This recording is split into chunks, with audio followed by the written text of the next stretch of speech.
सुरू केले, काय बैठक झाली, दादांसोबत काय बोलणं आणि दोन्ही राष्ट्रवादी घड्याळ चिन्हावर लढणार आहेत का, हा महत्त्वाचा थांब नाही. एक आपण समजून घ्या, जसं आम्ही कालही सांगितलं त्याच्या आधी सांगितलं की काही जिल्हा परिषदा ज्या आहेत तिथं असणाऱ्या जिल्ह्याच्या प्रमुख दोन्ही पक्षातले यांना आपण तिथं विश्वासात घेणार आहोत आणि मग त्या जिल्ह्यात कसं आपण लढायचं, त्या जिल्ह्यातला ठराविक तालुक्यामध्ये कसं लढायचं हे तिथं असणारे पदाधिकारी ठरवणार होते. जेव्हा असं ठरलं गेलं तेव्हा आज काही जिल्ह्यातले प्रमुख इथं आले होते, अजितदादांच्या पक्षाचे सुद्धा होते आणि जिथं कुठं काही कार्यकर्ते जे इच्छुक होते एकत्रित लढायला आमच्या पक्षातले सुद्धा इथं आले होते.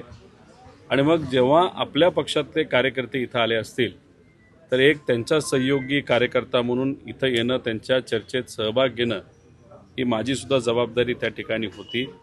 त्यामुळे काही ठराविक तालुक्यामध्ये कार्यकर्ते म्हणतात एकत्रित लढायचं आणि मग त्या तालुक्याची बैठक इथं असल्यामुळे त्या तालुक्यांच्या कार्यकर्त्यांबरोबर मी सुद्धा त्या बैठकीत होतो.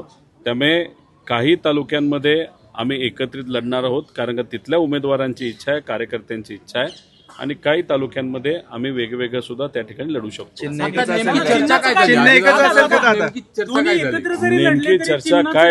नेमकी चर्चा काय झाली हे तर तुम्हाला त्या ठिकाणी आम्ही सांगितलेलं आहे आणि चिन्ह सुद्धा तिथले उमेदवार जे दोन्ही पक्षातले आहे एकत्रित बसून ठरवतील ते उद्या नाही तर परवा आपल्या सर्वांसमोर येईल. लोक जर घड्याळावर लढायला तयार असतील तर तुमची मान्यता असणार का त्याला? विषय आज त्या बाबतीतली चर्चा नव्हती. एक कोण इच्छुक आहे, कोण ताकदवान आहे, कोण निवडून येऊ शकतं या बाबतीतली चर्चा आज त्या ठिकाणी होती. चिन्हाच्या बाबतीत अजून 2-3 दिवस आहेत, त्यामुळे पुढच्या म्हणजे उद्या संध्याकाळपर्यंत तो निर्णय त्या ठिकाणी.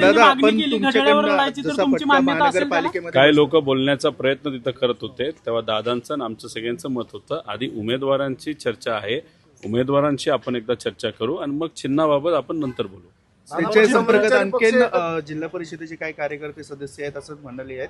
जसा पटका महानगरपालिकेला बसला असा येणाऱ्या निवडणुकीला पण बसू शकतो, त्याची काही खबरदारी घेतली आहे का? कशाच्या बाबतीत? पक्षातले तुमचे नेते चिन्हाच्या बाबतीत 2 चिन्ह महापालिकेत जे होते ना दादा, कन्फ्युजन झालं.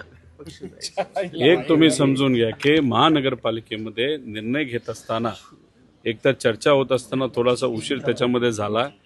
जेव्हा फॉर्म भरायचे होते त्याच्या एखाद दिवस आधी काही कार्यकर्त्यांकडनं खूप मोठ्या प्रमाणात ताकद ही लावण्यात आली की आपण काही ठराविक ठिकाणी एकत्रित महानगरपालिकेमध्ये लढलं पाहिजे. निर्णय अचानक झाल्यामुळे लोकांना सुद्धा काही ठिकाणी थोडंसं ॲडजस्ट व्हायला अडचण झाली, कार्यकर्त्यांना ॲडजस्ट झाली.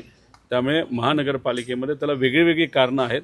त्याचं एक कारण अचानक हा निर्णय तिथं घेतल्यामुळे. पण आता जिल्हा परिषद आणि पंचायत समितीमध्ये वेळ कमी असला तरी बऱ्यापैकी कार्यकर्त्यांची मानसिकता ज्यांची कोणाची झालेली एकत्रित लढायची तशी त्या ठिकाणी मानसिकता जिथं झाली आहे तिथं मात्र त्या ठिकाणी आम्ही एकत्रित लढू. जसं महानगरपालिकेमध्ये तुमचे जुने उमेदवार त्यांच्या पक्षात घेण्यात आले, अशीच काय ती रणनीती आता पुढच्या निवडणुकीसाठी आहे, त्याची काय खबरदारी घेतली का? आता शेवटी तुम्ही बोलत असताना हेच सांगितलं, ती एक रणनीती असते आणि रणनीती अशी मीडियासमोर सांगता येत नसते. 2 दिवसानंतर काही गोष्टी आपल्याला कळतात.